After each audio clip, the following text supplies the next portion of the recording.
오늘 이 시간 우리에게 주시는 하나님의 말씀은 마태복음 21장 1절부터 11절까지의 말씀입니다. 신약 34면에 있습니다. 오늘 이 시간 우리에게 주시는 하나님의 말씀은 마태복음 21장 1절부터 11절까지의 말씀입니다. 신약 34면에 있습니다. 다 찾으신 줄 알고 봉독하겠습니다. 그들이 예루살렘에 가까이 가서 감람산 벳박에 이르렀을 때 예수께서 두 제자를 보내시며 이르시되 너희는 맞은편 마을로 가라. 그리하면 곧 매인 나귀와 나귀 새끼가 함께 있는 것을 보리니 풀어 내게로 끌고 오라. 만일 누가 무슨 말을 하거든 주가 쓰시겠다 하라. 그리하면 즉시 보내리라 하시니 이는 선지자를 통하여 하신 말씀을 이루려 하심이라. 일러스되 시온 딸에게 이르기를 내 왕이 내게 임하나니 그는 겸손하여 나귀 곧 멍에 매는 짐승의 새끼를 탔도다 하라 하였느니라. 제자들이 가서 예수께서 명하신 대로 하여 나귀와 나귀 새끼를 끌고 와서 자기들의 겉옷을 그 위에 얹음에 예수께서 그 위에 타시니 무리의 대다수는 그들의 겉옷을 길에 펴고 다른 이들은 나뭇가지를 베어 길에 펴고 앞에서 가고 뒤에서 따르는 무리가 소리 높여 이르되 호산나 다윗의 자손이여 찬송하리로다. 주의 이름으로 오시는 이여 가장 높은 곳에서 호산나 하더라. 예수께서 예루살렘에 들어가시니 온 성이 소동하여 이르되 이는 누구냐 하거늘 무리가 이르되 갈릴리 나사렛에서 나온 선지자 예수라 하니라. 아멘. 기도하겠습니다. 전능하신 아버지 하나님, 죄로 말미암아 영원히 죽을 수밖에 없는 죄를 위해서 하나밖에 없는 내 아들 예수님께서 십자가지로 예루살렘에 올라가는 고난의 첫날 종려주일에 주 앞에 나와서 예배하시도 은혜 주시오니 감사합니다. 삶에 지치고 고난 심령들 한 분 한 분 오늘 예배를 통해서 말씀 안에 깨닫게 하시고 슬프면서 기쁨이 되게 하시고 우리 삶 가운데 역사하신 주님을 친히 만남으로 말미암아 주의 기쁨이 되는 한 분 한 분 되게 도와주시옵소서. 부족한 종을 세우시고 주의 말씀을 전토록 하셨사온즉 인간의 허물은 죄벌로 가리시고 보혜사 성령께 친히 오셔서 기름 부어주시고 주의 말씀을 올바로 대언하여 아버지 영광을 받는 우리 모두가 되게 해 주시옵소서. 우리 주 예수 그리스도의 이름으로 감사하며 기도옵나이다. 아멘. 볼륨을 조금 더 키워보세요. 우리가 살아가면서 제일 큰 저주가 있다면 당신은 쓸모없는 존재입니다. 당신은 끝입니다. 이런 말입니다. 우리 인생에서 최대의 축복이 있다면 당신은 꼭 필요합니다. 없어서는 안 될 존재입니다. 당신 꼭 있어야 되겠습니다는 그런 말입니다. 실제로 아무리 좋은 옷일지라도 유행이 지나고 나면 그것을 입지 않습니다. 또 철이 바뀌게 되면은 옷장에 들어갈 수밖에 없습니다. 많은 옷이 있지만은 그 옷 가운데 즐겨 입는 옷이 있습니다. 넥타이가 많이 있지만 내가 즐겨하는 넥타이가 있습니다. 값이 비싸서가 아닙니다. 내 마음에 맞기 때문에 그렇습니다. 오늘 본문의 말씀은 예수님께서 십자가지로 예루살렘에 올라가게 될 때에 누군가가 이렇게 쓰임받아야 될 존재가 있는데 여기서 가장 소중히 쓰임받는 존재는 사람이 아니라 바로 한 마리 어린 낙이었습니다. 예수님이 감람산 곁에 있는 벳박에 갔을 때 두 제자를 건너편에 있는 마을에 들어가서 여있는 나귀 새끼를 풀어오라고 말씀합니다. 왜 그러냐고 물으면 뭐라 할까요? 주께서 쓰시겠다 하라. 그러면 꼭 풀어서 갖고 오너라 말씀하신 겁니다. 여기서 이제 마가복음이나 누가복음에 보게 되면 이 건너편 마을을 베단이라고 이야기합니다. 그래서 감람산을 중심으로 벳박이하고 베단이라고 하는 두 마을이 있었는데 벳박에서 베단이에 가서 나귀를 끌어오라고 말씀하신 거예요. 오늘 마태복음 21장 2절 말씀 한번 읽어볼까요? 2절 말씀 시작. 너희는 맞은편 마을로 가라. 그리하면 곧 매인 나귀와 나귀 새끼가 함께 있는 것을 보리니 풀어 내게 끌고 오라. 아멘. 나귀와 나귀 새끼가 있는데 풀어오라 합니다. 그런데 공간복음인 마가복음과 누가복음, 마태에서 마가와 누가복음에서는 나귀 새끼를 끌고 오라 그렇게 말씀하셨어요. 낙이 새끼가 있는데 낙이 새끼를 끌고 오라고 말씀하는 겁니다. 여러분, 사복음서에 오늘 내용이 다 기록이 되어 있는데 특별히 마태만큼은 낙이 새끼를 끌고 오라고 말씀하셨어요. 그 이유가 무엇입니까? 예수님은 구약의 선지자 스가랴가 490년 전에 예언했던 메시아가 어린 낙이 새끼를 타고 간다는 말씀을 응하게 하기 위해서였어요. 그래서 예수님께서는 490년 전에 선지자를 통해서 메시아가 어디에 어린 낙이 새끼를 타고 들어간다는 말씀을 예언해 주셨던 겁니다. 그래서 마태는 예수 왕으로 이렇게 생각했기 때문에 예루살렘 입성하게 될 때 왕으로서의 어린 낙이 새끼를 타는데 그 왕이 누구냐? 바로 메시아다. 하나님이 말씀하신 그 구세주가 바로 예수다. 그렇게 말씀하고 있습니다.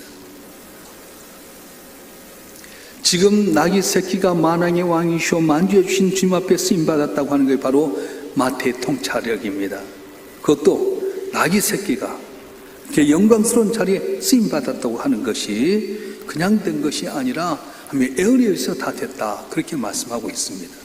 여러분, 예수님은 완전한 왕이십니다. 위대한 왕이십니다. 그런데 그분이 어린 낙이를 타고 간다. 어울리지 않습니까? 그런데 이 말씀은 뭐냐면 어린 낙이 새끼를 탔다고 하면 겸손한 것을 이야기해 주고 있습니다. 자, 주님께서 어린 낙이를 타고 갔다고 하는 건데 낙이는 무엇입니까?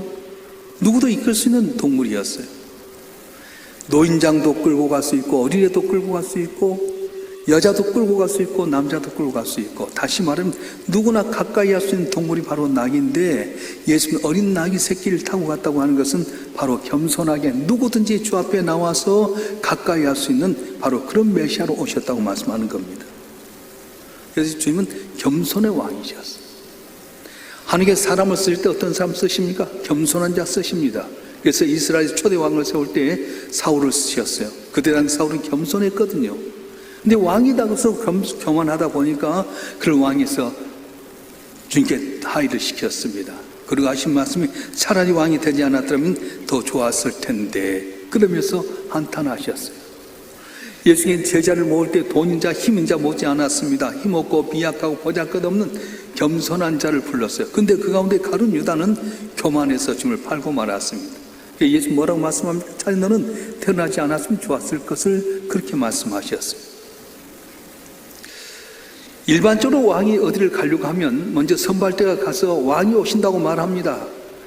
임금님 행차하신다 그러면 모든 사람 다 나서 길가에 엎쳐서 고개를 숙이게 됩니다. 그러면 이풍당하게 하얀 백마를 타고 탁탁탁탁탁 군사주가 가게 되면 감히 백성들이 얼굴을 쳐다보지를 못했어요. 그런데 본문에 등장하는 예수님의 모습은 어떻습니까? 어린 낙이 새끼를 타고 가고 있었어요. 위풍당당한 모습이 아닙니다. 어린 낙이 새끼 하나를 타고 가는데 그 모습이 꼭 애들 소꿉장난 같지 않습니까? 유치한 모습 같습니다. 그런데 여긴 깊은 영적인 의미가 있는 것입니다. 예수님의 겸손한 모습, 왕으로 군림하고 백성들을 다스리려는 것이 아니라 섬기는 메시아로 오신 예수님의 모습을 보여준 것이 어린 낙이 새끼를 타고 오는 그런 모습이었어요.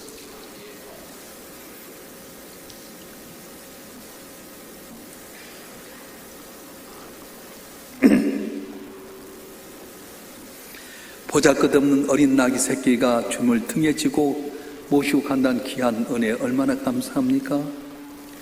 낙이는 구약이나 신약 시대에 보게 되면 사람과 가까운 가축으로 기록이 되어 있습니다. 그래서 성경에 여러 가지 낙이의 이름이 나오게 되는데 낙이가 나오는데 149번이나 나옵니다.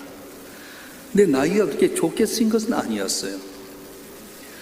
운송수단이었고 농사짓는 데 사용하게 되고요. 재산의 일부였습니다. 짐은 운반할 때 쓰게 되고 심지어는 먹이로도 사용되게 됩니다. 성경에 좋은 뜻으로 이렇게 기록된 경우는 몇 가지가 안 되는데 민수기 22장에 보게 되면 모압의 왕이었던 바락이라고 하는 왕이 발람 선지자에게 돈을 주어가지고 이스라엘 저주하라고 합니다. 그래서 돈에 눈이 어두웠던 이 발람 선지자가 돈을 얻고 나귀를 타고 가고 있는데 여호와의 사자가 칼을 빼들고 있는 모습을 나귀가 보았어요. 그래서 길에서 벗어나서 밭으로 들어가면서 매를 때리니까 왜 때리느냐? 너 조금만 가면 죽는다. 여호와의 사자가 칼을 빼고 있는데 가면 되겠냐? 그래서 나귀가 좋은 일을 하는 모습을 보여줍니다.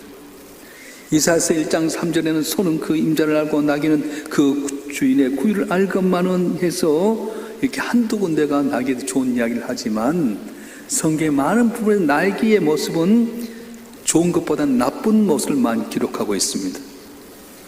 나귀는 먼저 사납고 싸움은 잘하는 존재를 이야기할 때 나귀를 썼어요. 아브라함이 약속의 말씀을 기다리고 있습니다. 이 아내를 통해서 아들을 낳으려 했는데 아들을 낳지 못했어요. 그래서 어떻습니까?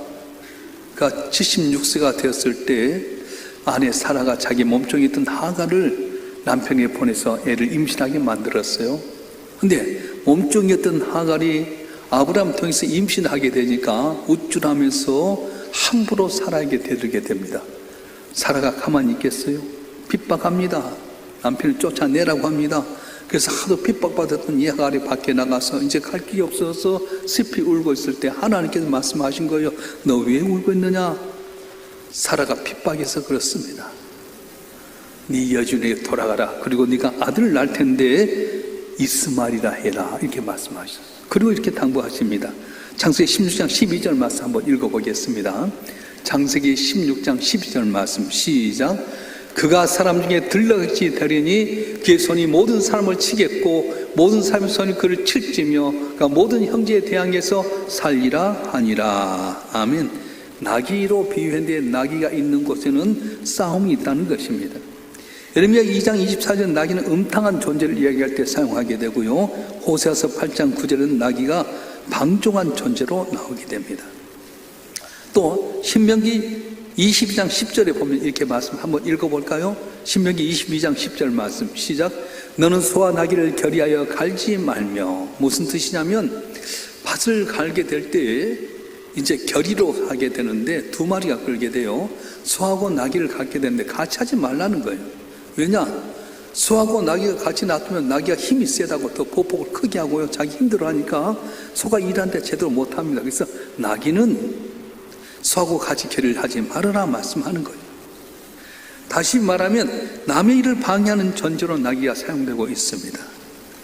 이른 나귀인데 우리 주님께 나귀를 귀중하게 여기셔서 예루살렘에 입성하게 될 때 그 나귀 새끼를 타고 올라가셨다. 그래서 이 나귀가 공의의 하나님을 나타내는, 다시 말해 공의를 상징하는 동물로 인정받게 되고 겸손을 상징하는 동물이 되었다고 하는 겁니다. 우리 모습도 그렇습니다. 나귀와 같습니다. 싸움질 잘하고요, 방탕하고요, 음란하고요, 세상에서 힘도 없고 내 고집대로 살아가는 존재인데 예수의 보혈로 말미암아서 나를 죄 없다 하시고 나를 겸손한 사람으로 만들어 주셨다고 하는 거예요. 할렐루야. 내가 잘나서가 아닙니다. 주의 보혈로 말미암아서 주님 나를 쓰심으로 말미암아 내가 존귀케 되는데 이걸 모를 때가 참 많아요.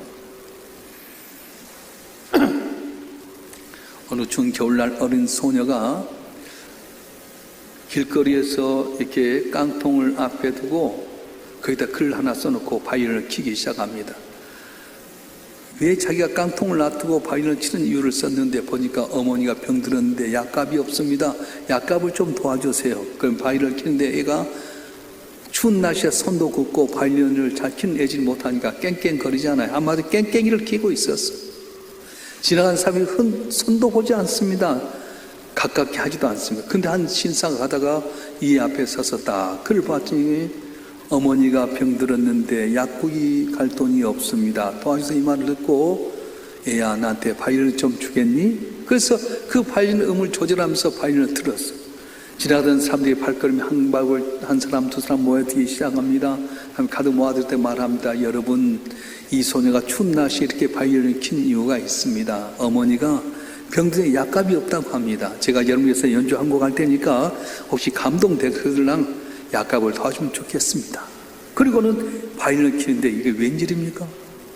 청하고 우하고 감동 있게 되고요. 천상의 설처럼 들려지게 됩니다. 한 사람씩 나서 주머니에 있는 동전을 돌리고 어떤 사람 지폐를 돌리면서 벌써 깡통에 돈이 쏘북이 쌓았어요. 연주가 끝난 다음에 이 신사가 이 소녀에게 말하면 애야 이 정도면 되겠니? 이제 갖고 가서 어머니 병을 고쳐라. 그리고 신사가 돌아가는데 누군가 이야기하는, 아이고 저분이 바이올린 병연주가 파가니 선생 아니야? 야, 저분의 연주를 우리가 듣다니 대단하다, 이렇게 말했다는 거예요. 그래요, 똑같은 바이올린이지만 어린 소녀가 들은 깽깽이에 불과했습니다. 그러나 명연주가인 파가니 선생의 손에 들어갔더니 아름다운 선율이 나왔습니다. 오늘도 마찬가지입니다. 보잘것없는 우리 모습인데도 불구하고 내가 주의 손에 잡힌 바 되게 되면, 주님이 쓰시게 되면 보잘것없는 나귀 새끼가 공의 하나님을 타고 가서 겸손의 나귀가 된 것처럼 우리 인생이 칭찬받고 인정받는 복된 삶이 되어질 줄로 믿습니다. 할렐루야. 그래서 예수께서는 벳박에서 건너편 베다니로 가서 나귀를 풀어오르라, 그렇게 말씀하셨어요. 그리고 누가 왜 그러십니까? 그러면은 주께서 쓰시겠다 하라, 그리하면 즉시 보내리라 말씀하셨어요. 왜 그렇습니까? 주께서 쓰시겠다 하라, 그리하면 즉시 보내리라. 주께서 쓰실 때 즉시 보내야 됩니다. 아브라함은 아들 이삭을 모리아산에 번제로 불 때 미루지 않았습니다. 즉시 아침에 일어나서 번제로 들어갔습니다. 제자들도 즉시 따라갔습니다. 그물질 하다가 그물 깁는 가운데 따라오라 했더니 그물 버리고 갑니다. 베드로 안데는 아버지와 배까지 버리고 왔습니다. 오늘도 마찬가지, 주께 날 쓰시고 할 때 우리는 미뤄서는 안 됩니다. 구원받은 백성이라고 한다면 오늘도 주께 쓰시고 할 때 즉시로 순종할 수 있는 그런 마음이 있어야 된다는 거예요. 주가 쓰시겠다 할 때 이 주란 말은 퀴리오스라고 하는 말이 주인이라는 뜻입니다. 근데 예수께서 이 지상에 오셔서 말씀하실 때 주란 말을 여기서만 쓰셨어요. 다른 때는 임자란 말을 썼는데 여기서만 퀴리오스, 주란 말을 쓰신 말은 무슨 뜻이냐? 내가 주이라고 말씀하는 겁니다. 여러분, 오늘 우리가 보잘없는 존재지만 주님 앞에 쓰임받게 된 건 내 힘이 아니라는 거예요. 주의 보혈로 말미암아 쓰임받은 존재 됐으면 주께 쓰시게 할 때 즉시로 하라고 말씀하는 겁니다. 내가 주님 앞에 쓰임받을 때 주의 사랑에서 헌신하고 봉사할, 주의 사랑이 없는 헌신 봉사는, 감사가 없는 섬김은 아무것도 아니라고 말씀합니다. 베다니 사람들은 예수님이 예루살렘에 올라갈 때마다 베다니에 예수님 들린 걸 알고 있었어요. 시몬의 집에도 있었고요, 마리아 집에도 있었고요. 아, 예수님이 예루살렘에 올라갈 때마다 베다니 오셨는데 왜 오늘은 예수님이 안 오고 제자를 통해서 나귀를 풀어달라 할까? 아, 주님이 중대한 일이 있는가 보다 싶어 묻지도 아니하고 그대로 드렸다고 하는 겁니다. 여기에 바로 헌신의 원리가 있습니다. 우리가 주를 위해서 헌신할 때, 주 앞에서 뭔가 들고 할 때 우리 가슴 속에 예수의 보혈의 피가 묻어 있어야 된다는 거예요. 예수의 보혈에 대해서 감사와 헌신이 있어야 됩니다. 예배시장 오늘 시원창인데 모처럼 대단히 은혜를 받았어요. 근데 이 찬양할 때도 예수의 보혈로 말미암아 흠뻑 적셔서 그 감격으로 찬양할 때 주께 영광이 될 줄로 믿습니다. 어린 생명을 살리고자 기도하고 말씀 전하는 교사들도 예수의 보혈로 흠뻑 젖어야만이 그 은혜로 가르치게 되고요. 식당에서 봉사한다거나 방송실이라든가 재정이라든가 예배원의 안내로 헌신, 모든 분야에서 섬기는 분들도 내 방법, 내 생각과 하면 지쳐버립니다. 그런데 예수의 보혈로 말미암아 흠뻑 젖어서 그 감격으로 섬기게 될 때 아름다운 열매가 맺어지게 될 것입니다. 할렐루야. 여성 최초로 노벨 문학상을 받은 스웨덴의 라겔 레프라고 하는 분이 계십니다. 이분이 썼던 진홍 가슴새라는 동화가 있는데요. 내용이 뭐냐면 옛날 함께 세상의 동물과 식물들 여러 가지를 만드시는 가운데 저녁물에 대해서 깊은 생각이 잠기게 됩니다. 그리고 잿빛으로 이루어진 작은 새 한 마리를 만들었어요. 그리고는 이름을 진홍 가슴새라 불러주었어요. 진홍 가슴새가 하나님께 말합니다. 하나님, 난 잿빛 털 옷을 입고 있는데 왜 나를 진홍 가슴새라고 합니까? 그래, 네가 언젠가 참으로 헌신의 시간이 됐을 때 네 이름대로 진홍 가슴털이 생기게 될 거야. 그렇게 이야기하셨어요.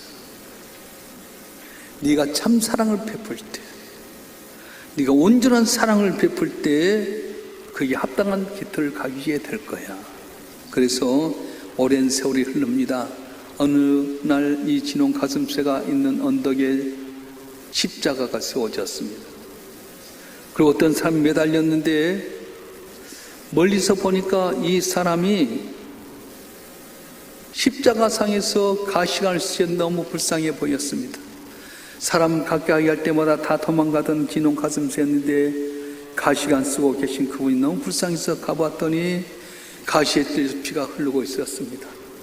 얼마나 아플까. 그래서 조그만 이 부리로 가서 가시를 딱 뽑아내는 순간에 가시가 뽑힌 자 피가 팍 솟아납니다. 또 한 군데서 가시를 뽑아내니까 거기 피가 팍 솟아납니다. 얼마나 아플까. 자기의 주둥이를 가지고 계속해서 가시를 뽑아내는데 피로 말미암아 범벅이 됩니다. 그런데 결국은 뽑다가 그만두고 돌아왔습니다. 왜냐하면 그 사람이 결국 숨을 거두었기 때문에 그렇습니다. 그런데 자기 몸에 묻은 피가 도무지 찢겨지지 않습니다.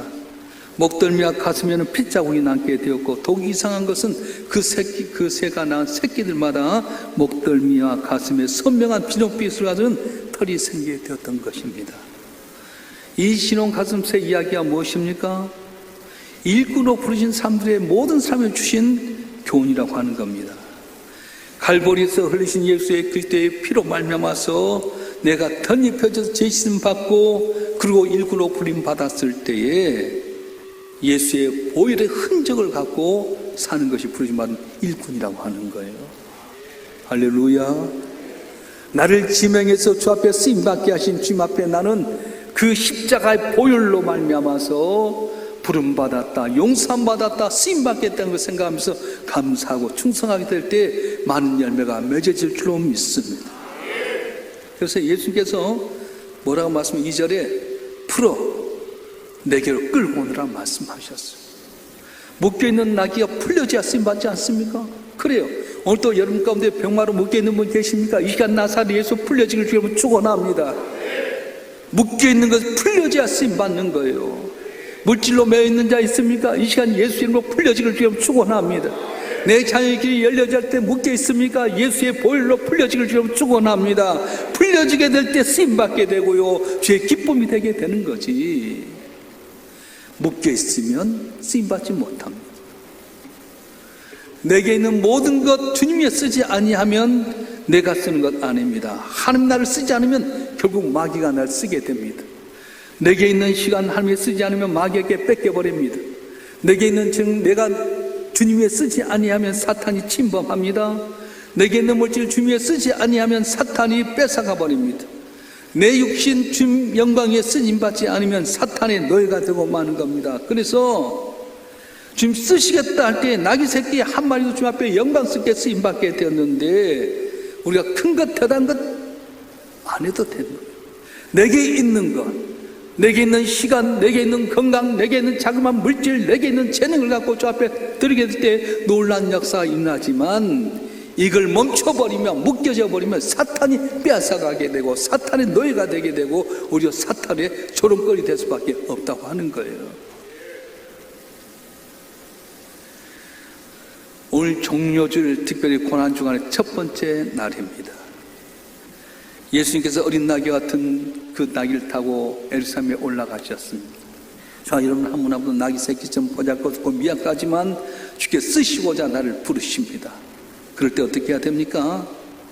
우리가 마음을 열어서 주님 영접하고 아멘 주 예수 날 쓰시옵소서 고백할 때 보잘것없던 나귀 새끼가 주님 영광에서 종기게 됐던 것처럼 우리 삶이 종기 쓰임받게 되고 사람들이 우리의 대상에 있는 큰 존재가 되어질 줄 믿습니다. 오늘 종료주를 통해 여러분 한 분 한 분이 이름 복이 여러분께 임하기를 주여 축원합니다. 축원합니다. 기도하겠습니다. 전능하신 아버지 하나님, 세상 살아면서 우리가 주 앞에 쓰임받는 게 얼마나 귀한지 모릅니다. 좋은 옷도 유행 지나면 옷장에 들어갈 수밖에 없고 철이 달라지면 또 오랫동안 쓰임받지 못하는데 우리가 주 앞에 주의 보혈로 말미암아 쓰임받게 된 것 얼마나 감사한지 모릅니다. 주께서 쓰시고자 할 때에 아멘 주 예수 날 쓰시옵소서 고백함으로 보잘것 낙이 새끼가 집 영광에서 의의 동물, 겸손의 동물 되었던 것처럼 내 삶이 이 땅을 살아갈 때 존귀한 자, 영광 있어 귀쓰임 받는 자, 세상의 사람들의 칭찬과 인정받는 삶이 될수록 은혜를 더해 주시옵소서. 거룩하신 예수 그리스도 이름으로 감사하며 기도하옵나이다. 아멘.